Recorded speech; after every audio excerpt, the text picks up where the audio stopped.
Olá, tudo bem? Estou fazendo renda turca passo a passo. Estou usando a linha 10.1 da corrente, uma linha de algodão, também conhecida como linha de carretel ou linha de pipa.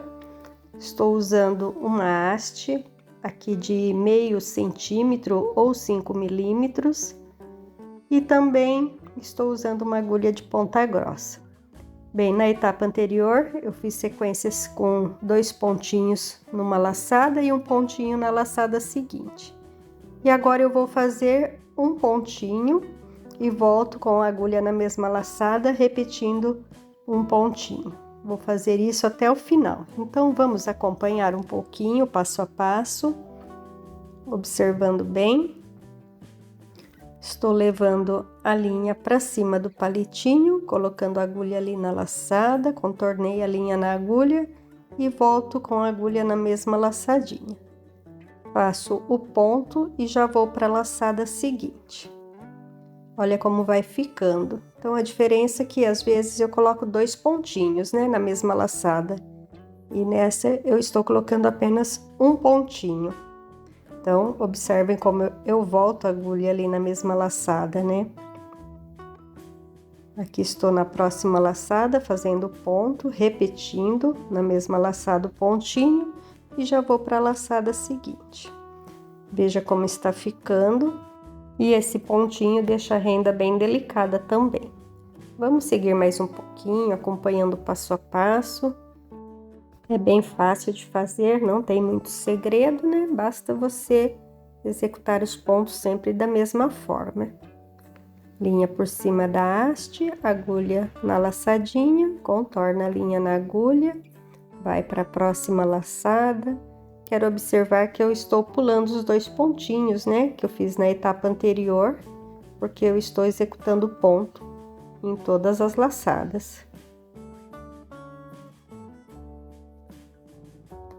Mais um pouquinho da sequência, sempre a linha em cima do palitinho, agulha na laçadinha e contornando. Vejam como está ficando. Essa aulinha é bem rápida. Deixei minha gatinha dormindo aí, porque quando eu começo um trabalho, às vezes ela vem deitar. Então, para não incomodar, deixei ela descansando aí na mesa. As etapas anteriores você vai encontrar na plataforma que você está acompanhando. Se for no YouTube, você vai poder acessar aí os vídeos, né? Pode se inscrever e seguir também, ativando o sininho. Se for no Instagram e no Facebook, também dá para seguir as páginas. Se for pelo Instagram, também tem o sininho, você pode ativar esse sininho para receber o conteúdo, tá? Mas nas 3 plataformas você sempre vai ter, de alguma forma, todos esses conteúdos.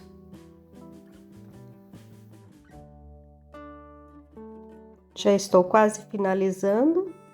Vamos para os pontinhos finais aí. Olha como ela está perfeita, né? Bem plana. Não fiz, por enquanto, nem um pouquinho de babado. Estou mantendo ela assim, bem plana. Aí mostrando um pouquinho da minha gatinha e agora já cheguei nos pontinhos finais. Vou tirar aí da haste e vou brincar um pouquinho aí com a rendinha. Espero que tenham gostado do conteúdo. Um grande abraço, tudo de bom. Em breve eu já venho com a próxima etapa.